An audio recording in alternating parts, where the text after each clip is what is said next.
Good morning,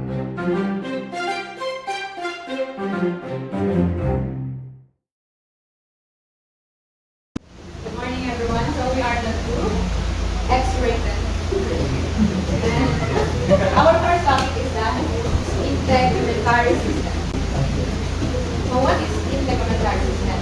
Integumentary system is made of skin and associated structures. Ito integumentary system is made of skin and yung mga iba pang yung mga iba pang mga part of the body na malapit sa skin. And yung main function ng integumentary system is to cover our body from or defense or it serves as a barrier from the internal and external environment of our body. This body covering system protects against infection, dehydration, ultraviolet radiation, and injury. So, skin is part of the integumentary system, and skin is the largest organ in our body. It helps to regulate temperature by evaporation of sweat and changes in the diameter of surface blood vessel, which control how much heat is lost in the environment. So, itong skin din is, dito din nakapatawag yung receptors na tinatawag. Itong receptors naman is part siya ng skin na nag-help sa atin to sense the touch, the pressure, the temperature, the heat, and also the pain. So ito yung receptors na tinatawag. So this one is the touch receptor, and this one is the pressure receptor. So derma is the medical terminology for skin. It is a Greek word meaning skin. And this is the example of the terminology. Xeroderma. Zero means dry. That makes this term meaning dryness of skin. Scleroderma, as we have known naman, na yung sclero means hard, so it means hardening of the skin. So next is the cutaneous. Cutaneous is also skin, but it is an adjective form of the skin. It refers to skin and is from the Latin word cutis, meaning skin. The skin have two layers, the epidermis and the dermis layer. The epidermis is the skin outermost portion of the skin. So ito siya. Yan, nasa ibabaw. Ang epidermis naman is have 4 to 5 strata of epithelial tissues, and these are the two layer of this is just the two of the layers of the epidermis layer. The stratum basalli and the basal layer or basal layer, and the stratum corneum or corneal layer. So the stratum basalli is the deepest epidermal layer. So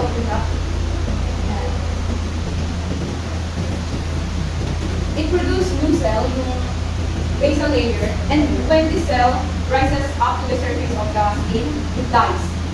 So yun. And when it dies, it will be filled with keratin. So, and the epidermis and the horny layer is the outermost layer of the skin. So ito na siya, yung makikita natin sa ating kalat yung horny layer. And yung horny layer usually filled with dead cells and keratin, like hair and nails. And keratin, yung keratin guys, yung pinihil niya yung mga dead cells. And it is a protein that thickens and toughtens the skin. So, itong keratin yung helps sa atin to waterproof our skin, to strengthen our hair and our nails. So, melanin. Melanin, a pigment that gives the skin color and protects against sunlight. So, ito namang melanin yung nagbibigay sa atin ng color of the hair, and color of the eyes. Dermis. Dermis is the layer of the skin that is beneath the epidermis. So, ito siya yung malaking part ng skin. It is beneath the dermis. It contains connective tissues, nerves, blood vessel, lymphatic, and sensory receptors. And also, it consists of other glands like glands and sweat glands, and it consists also hair follicles and capillaries. So this is the hair follicles, and these are the ciliary and gland sides. So next. Subcutaneous layer. It is the third layer and the deepest layer of the integumentary system. It is composed mainly of connective tissue and fat. So, mostly adipose tissues lang yung nandun sa layer na yun, and the artery, the veins, and the nerve. And yung main function naman ng subcutaneous layer is to bind the bone, to bind the skin from the bone and the other muscles. So, let's proceed to associated skin structure. So, associated skin natin yung sweat glands. Yung sweat glands act mainly in temperature regulation by releasing a watery fluid and evaporates to cool the body. So, dito yung nag-evaporate yung ating mga sweat and it helps us to cool down our body. Sebaceous gland release an oily fluid, sebum, or the root word sebu, that lubricates the hair and skin and prevents drying. So, ito yung oil, natural oil na lumalabas sa ating mga skin, and it will prevent us from drying, and it's called sebum or sebum. Hair is widely distributed over the body. Each hair develops within the sheath of hair follicle and grows from its base within the skin deep layer. So ayan, alam naman natin lahat ng hair is nasa buong katawan natin, and yung keratin na sumasama sa hair is napuproduce siya dun sa pag nandun na siya sa layer nung dermis. So, erector pili. So, yung erector pili is a small muscle. Ito siya. Yan. It's a small muscle na connected dun sa follicle na nagkakos na tumaas yung ating mga balahibo, and that produce goosebumps. Yan yung erector pili. So, nails. Develop from a growing region of proximal end. So, yan. Alam naman natin lahat yung nails kung ano. And the main function of nails, syempre, to strengthen the tip of our fingers, and also to help us to grasp the objects firmly. And yung nails, mayroon siyang cuticle. So, ito yung cuticle. Parang maliit na nasa ibabaw nung plate nung nail. And yung main function naman ng cuticle is to seal yung kung saan nagpo-form yung nail, kung saan siya lumalabas, para ma-seal siya para sa mga possible bacteria or pathogens na pumasok sa inside the nail, at the finger. So, lunula. Ito namang lunula is this white color moon shape in the nail. It's called lunula because it looks like a moon, and lunula came from the Latin word lunula, which means little moon. So, hair and nails are composed of non-living materials consisting mainly of keratin, and both of their functions is for protection from pathogens or bacteria from outside that may enter our body. So that's all for mine. These are the important root words that we should remember or memorize. So derma or dermato means skin, kerato means keratin, horny layer, melano, dark or black melanin, hydro, sweat, perspiration, sebo, sebum, sebaceous gland, tricho, hair, and onycho, nail. So, we will proceed to the clinical aspects of the skin. Okay, for the clinical aspects of the skin, so wounds. So most of you alam natin dito, ang wounds ay sugat o scratches.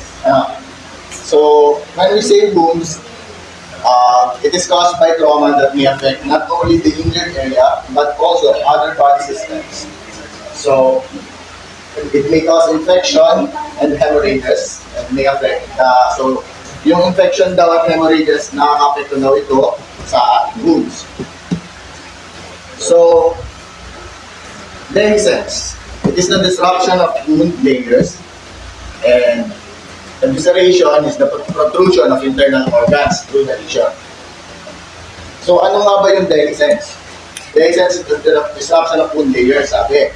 So, when we say dehiscence, it is the surgical complication where an incision reopens either internally or externally. Meaning, ito daw po ay yung naggaling sa surgical incision. Kung galing ka sa surgery, yun yung parang tinahi yung sugat mo. So, dito, kaya siya sinabing dehiscence, ito daw po yung nagbukas or nag-reopen yung pagka-closure ng tahi sa katawan. Okay. So, pag ganun daw po, meaning, delikado yun. Kasi nakaka-apekto po ito na naapektuhan po yung paggaling or yung healing process ng sugat or ng tahi. At syempre, overall, healthy ng patient yung delikado doon. So when we say evisceration naman, sabi, it is the protrusion of internal organs through lesions. So when we say evisceration, it is the act of removing the bowels or viscera, or what we call disembowelment. Pag sinabi daw pong disembowelment, ito po yung tinatanggalan ng internal organ. But since sinabi po dito ay protrusion of internal organs through lesions, meaning, katulad ng sinabi ko kanina sa dehiscence, na pagbukas ng sugat or ng tahi na galing sa surgery. Ang naiba lang po dito ay bumuka na yung, nag-open na talaga yung tahi, tapos lumabas na yung internal organ sa katawan nyo. And that is evisceration. So as the wound heals, fluid and cells drain from the damaged tissues. It can be sanguineous or urulent. So healing, it is accompanied by scar formation or cicatrization.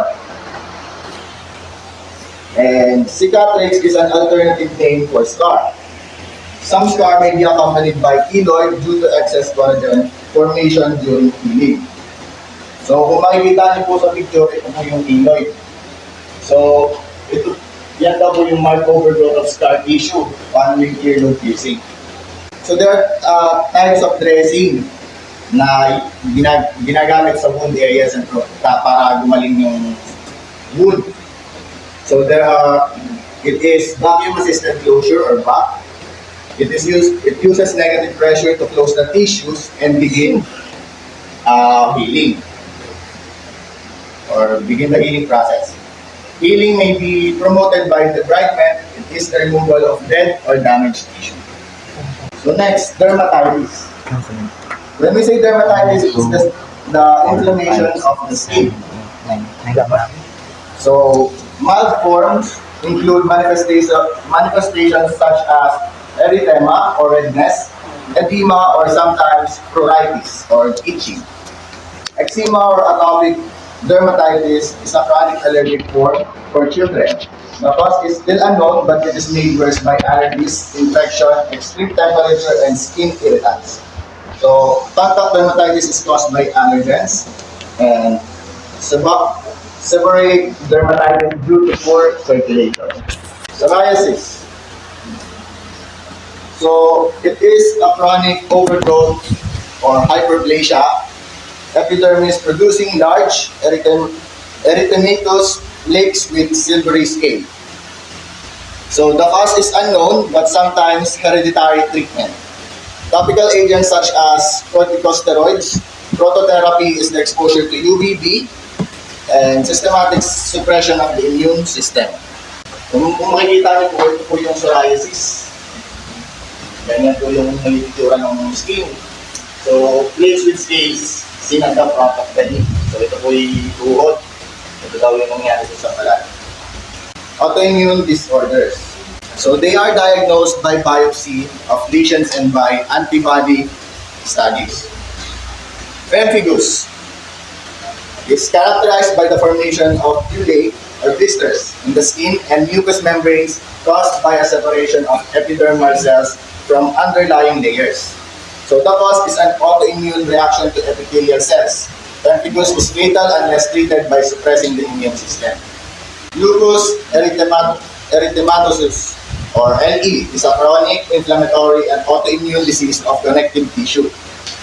Systematic lupus erythematosus (SLE), the more widespread form of the disease, involves the skin and other organs.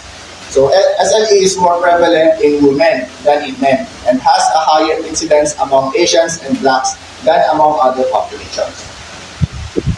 So discoid lupus erythematosus (DLE) involves only the skin.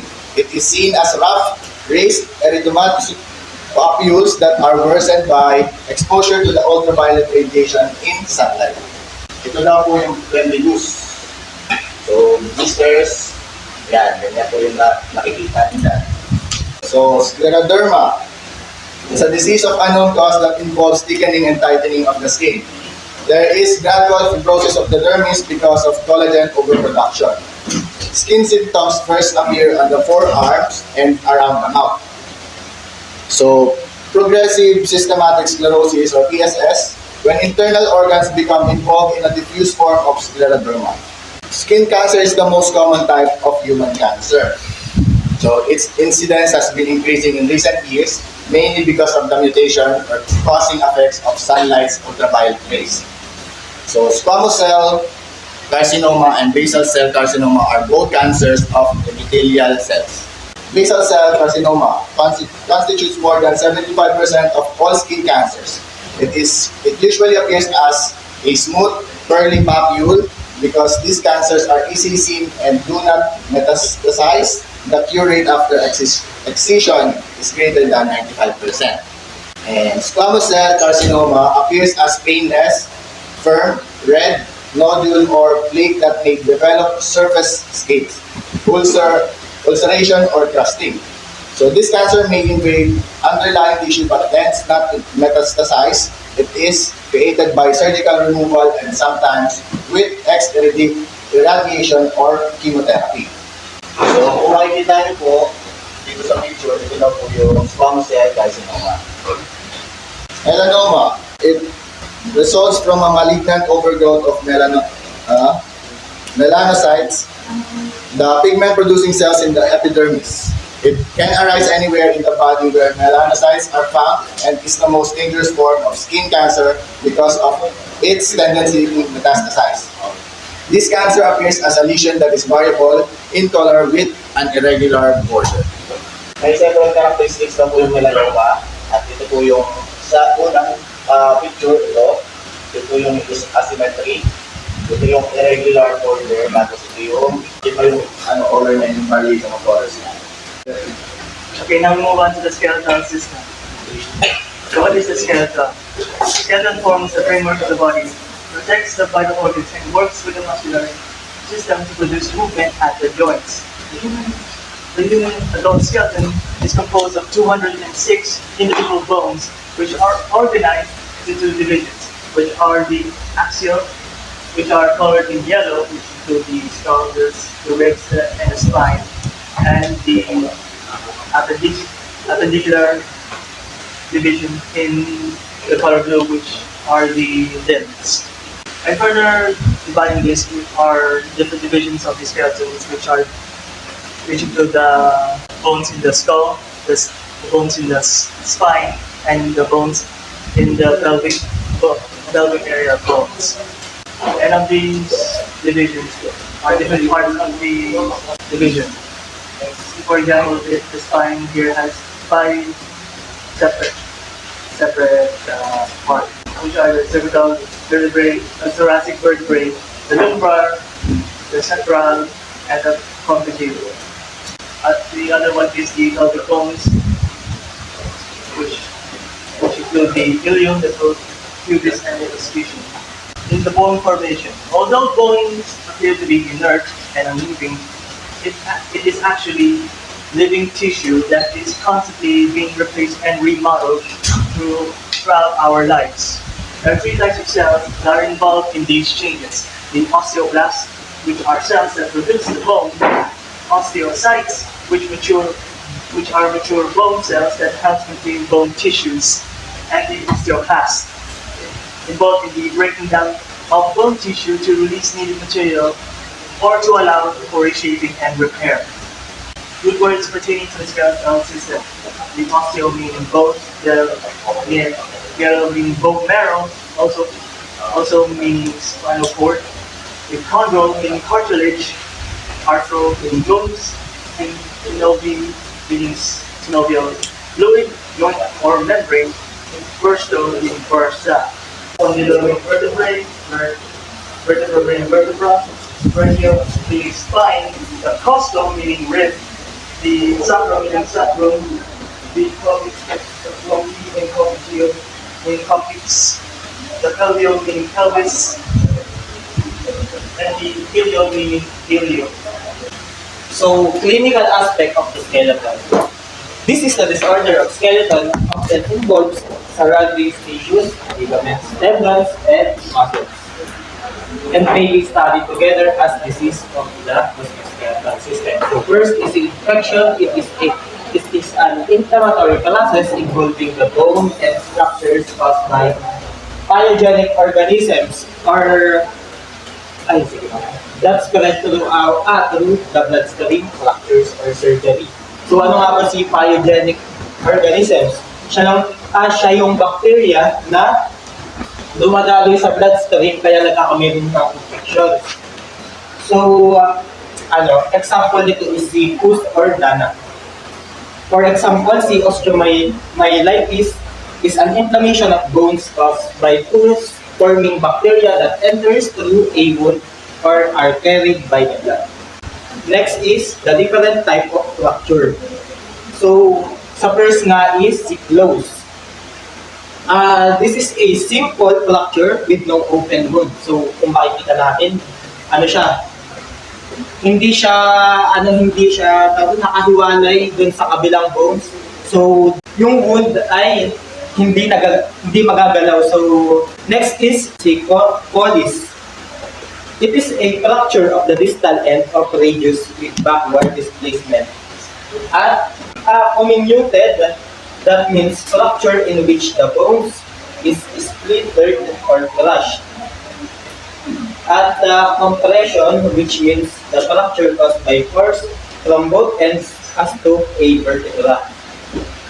And the green stick means one side of the bone is broken and the other side is bent. So para siyang yung pag tinano natin yung lapis nang hindi po tinipak natin yung lapis or any materials na may nakabuka lang siya tapos may matitirang mga may part pa rin na natira.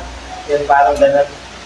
Tapos next is impacted. One fragment is delivered to another. Oblique.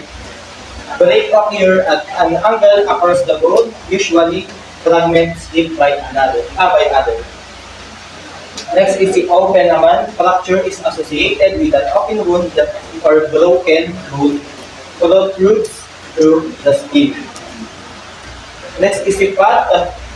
A fracture of the distal end of the fibula with the injury to the tibial joint.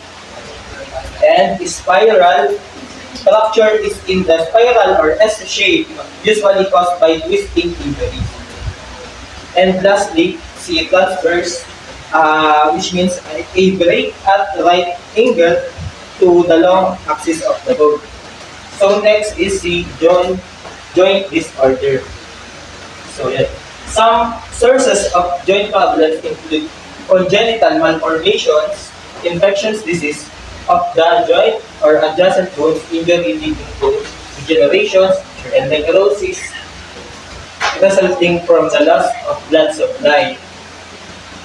For example na lang si arthritis, or the most common form of arthritis is the osteoarthritis, or in abbreviation is OA. or degenerative joint disease or DJD that involves the gradual degeneration of articular bones. So kung makikita natin dito sa una, sa letter A, yan yung normal na bone. At si letter B naman ay dyan yung nag-degenerate yung mga cartilage. So ang tendency nun, pag na-degenerate yung mga cartilage, magkakasalpukan yung mga buto, that causes the arthritis. So ito nga yung itsura niya pag wala na siya cartilage. So next, metabolic bone disease covered by these three na sakit, which is the osteoporosis or a loss of bone mass that result in bone weakening. So yun nga, pag kulang tayo sa pag meron tayong iron deficiency, yun, it can cause the osteoporosis. And the osteomalacia naman is there is a softening of bones tissues because of the diminished calcium salt formation. And lastly, the Paget disease, or in medical term, ostitis deformans, which means is a disorder of aging in bones, become overgrown and thicker but deformed. So, yun. Next naman is the neoplasm. For example, yan kasi si neoplasm yung mga cancer tumors na nagaan sa ating mga bones na tumutubo. So, ang commonly nga ng sakit dito is the osteogenic sarcoma or osteosarcoma. Most commonly occurs the bones growing region, especially around the knees sa tulog natin. So, this is highly malignant tumor that often requires amputation. Lastly naman is the curvature of spine. Any exaggeration or deviation of these curves is described as curvature of the spine. So, kung makikita natin si normal straight siya, then si scoliosis ay yung sideways ng pagka-curve niya. Scoliosis is a sideway of curvature of the spine in any region. So in any region siya, di katulad ni kyphosis na thoracic yung nabend. So, yan. At ito naman si lordosis is sa lumbar. Next. So ito yung medical terminologies ng dito sa topic na ito. First is the ankylosing spondylitis.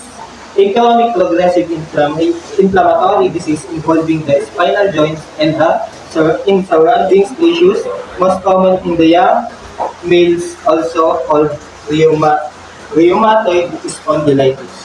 Next is the ankylosis, mobility and the fixation of the joint, arthritis, inflammation of the joint, chondrosarcoma, a malignant tumor of cartilage, curvature of the spine, and exaggerated spinal curve such as scoliosis, lordosis, and kyphosis.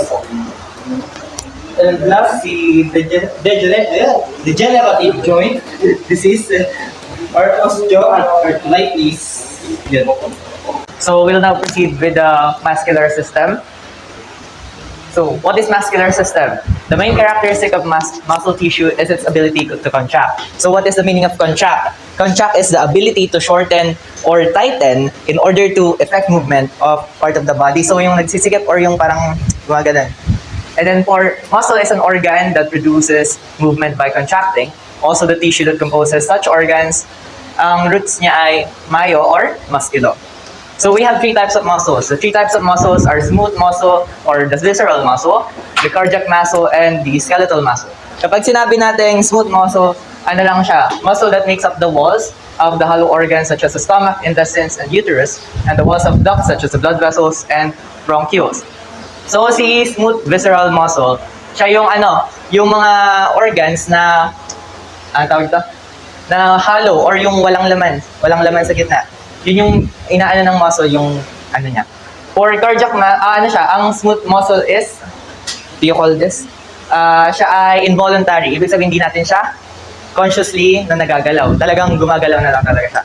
For cardiac muscle, makes up the myocardium of the heart wall. It functions involuntarily din and is responsible for the heart pumping action. So, ang cardiac muscle, so these muscles naman ay responsible sa ating blood na dumadaan sa heart para mabigyan ng oxygenation ang cells. For skeletal muscle, it is attached to the bones and is responsible for voluntary movement. It also maintains posture and generates a large proportion of body heat. All of these voluntary muscles together make up the muscular system. So sabi dito, naka-attach siya sa bones. At yung muscles na to, siya yung responsible sa ating posture at voluntary movement. Next. Ayan siya, cardiac muscle sa heart. For skeletal muscle, siya yung nakadikit sa bones, kung saan man kahit ang bones yan. And for smooth muscle, yung katulad dito ng mga hollowed, like the stomach and many others. For skeletal muscle structure, we have the fascicles, or a small bundle as of muscle or nerve fibers. Fascia, the fibrous sheet of connective tissues that covers the muscle, and tendons, a fibrous band of connective tissues that attaches a muscle to a bone.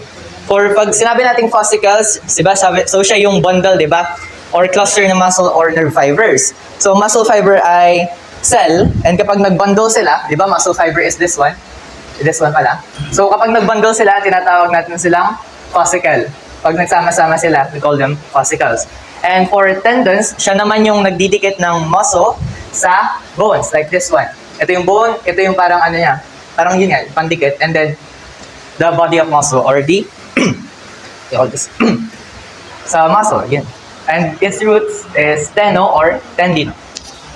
For the muscle action, we have the neuromuscular junction, the point of contact or synapse between a branch of a motor neuron and a muscle cell. Acetylcholine, a neurotransmitter that stimulates contraction of skeletal muscles, and the two contractile proteins in muscle cells are the actin and the myosin. So, neuromuscular junction. So, ibig sabihin, synapse. Ang ibig sabihin ng synapse, yan yung gap between end ng isang nerve cell and another cell na nagbibigay daan para sa mag-pass ng signal from one neuron to the next. So, in this case, sa neuromuscular junction, between siya ng motor neuron and the muscle cell. For acetylcholine, siya daw ay neurotransmitter. From the word itself, neuro and the transmitter. So, ibig sabihin, neuron, nerve. So, anong ginagawa ng nerve? Siya yung nagsasend ng signals to communicate with other neurons at iba pang specialized cells. And in this case, yung pag-simulate ng contraction ng skeletal muscles ang focus niya. And for the last one, the two contractile proteins in muscle cells are the myosin and the actin. So, ito yung dalawang fibers na responsible sa cell movement, at kapag sa muscle siya, meaning sa muscle contraction siya. Okay po. Next, muscles work together. So we have the tonus, a state of steady partial muscle contraction that maintains firmness. Or tinatawag din siyang muscle tone from the root word tono.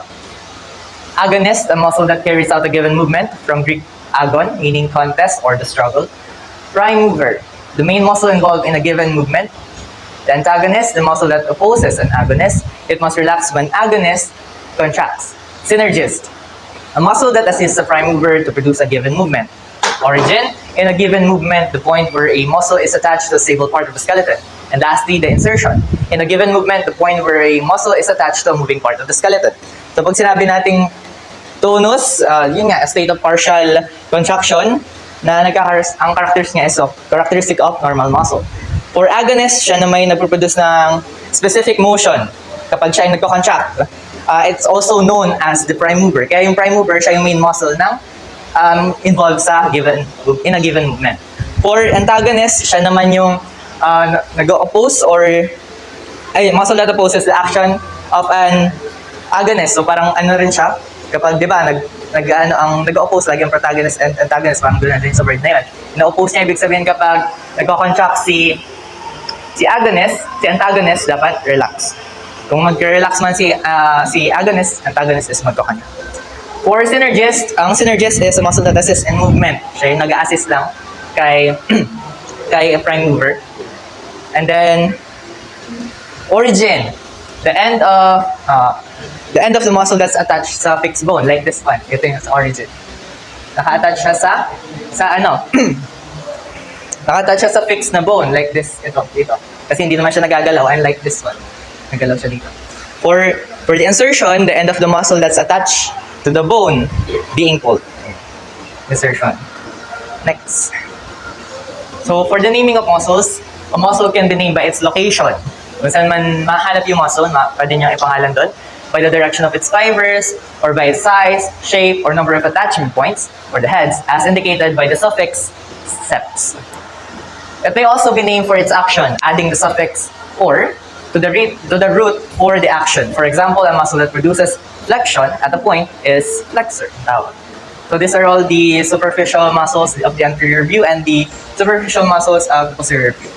So for the roots pertaining to muscles, we have the root meaning, example, and the definition of example.